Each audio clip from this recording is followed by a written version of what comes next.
Hi, my name is Maggie Collins. I'm a third-year doctoral student at Roosevelt University, and I'm going to be describing a literature review exploring the relationship between institutional betrayal and sexual trauma.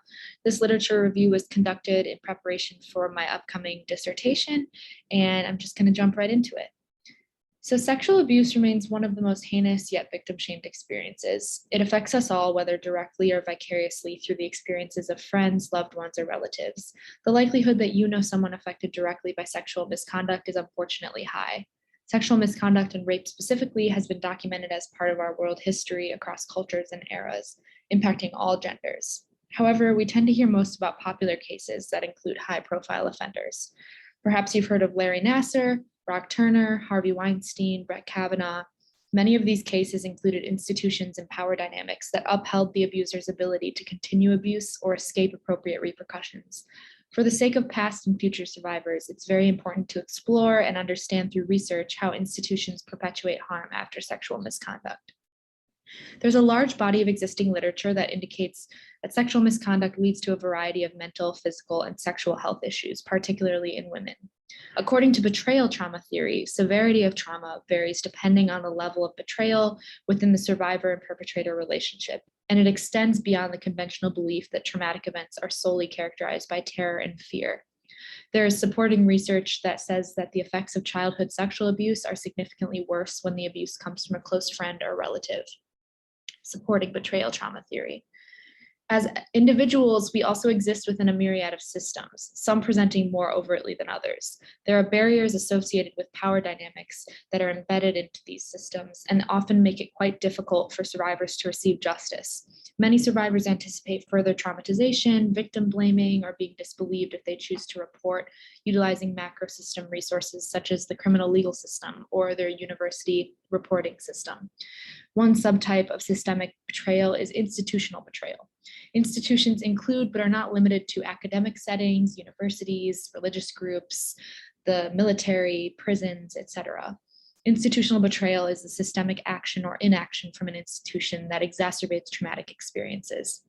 Living in a world where rape myths are prevalent, for example, what did they expect if they were drinking, or dressing provocatively means they were asking for it, type sentiments, it is unfortunately relevant to conduct research defending survivors' personhood, attitudes, and behaviors in the pursuit of dismantling rape culture.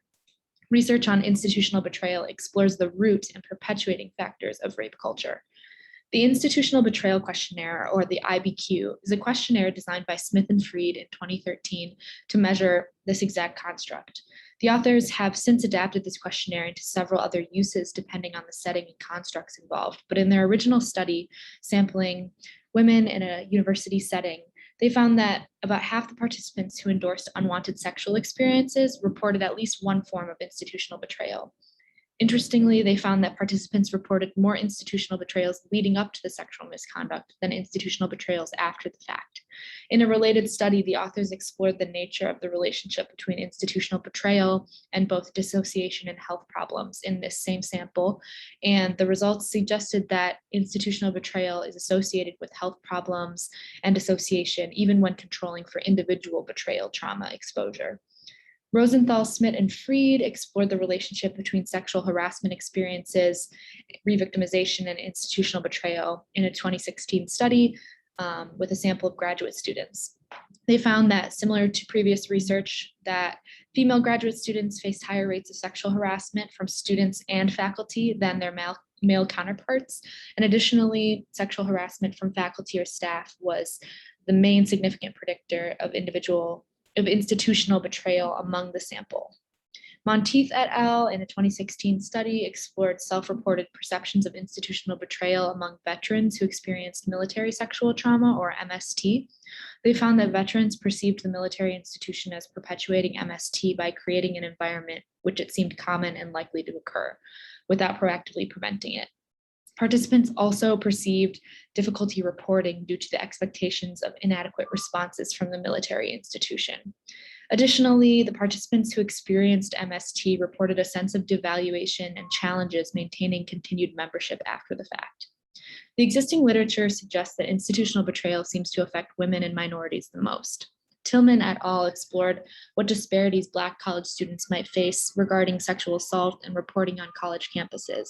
Notably, the author predicted that a major cultural barrier for Black women who have experienced sexual assault is a pressure to remain a quote unquote strong Black woman during trauma and after trauma, making formal disclosures rarer. They also explored a variety of psychosocial contributions that would make trusting and relying on systems more difficult for Black survivors. Similar studies examined the relationship between non-white students' perceptions of the police and the rates of reporting sexual victimization. They found that non-white students and students with less satisfaction with the police were less likely than white students and students with positive attitudes about the police to anticipate reporting sexual victimization in the future. And this indicates that non-white students are less likely to trust the police and the criminal legal system, relating heavily to the construct of betrayal trauma and on an institutional level. Smith, Rosenthal, Smith, and Freed in a 2021 study explored the physical and mental health experiences of sexual minority students after sexual assault and institutional betrayal. They found that non-heterosexual individuals were over 160% more likely to experience institutional betrayal compared to their heterosexual counterparts. And the results indicated that institutional betrayal significantly exacerbated anxiety in non-heterosexual students as compared to the heterosexual students. This type of research has political and policy implications beyond the scope of clinical use that would be very relevant for us as future psychologists. Title IX was designed to protect students from risk of victimization and re-traumatization. It's helpful to understand how federal changes to Title IX policies have evolved and thus impacted institutions' handling of sexual misconduct. One recent change to Title IX that you may have heard of occurred in the shift between the Obama and Trump presidencies.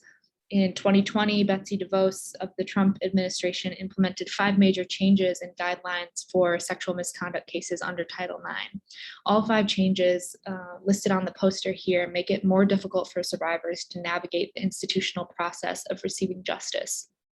As clinicians, we should be very aware of the policy that upholds institutional betrayal, thus perpetuating trauma.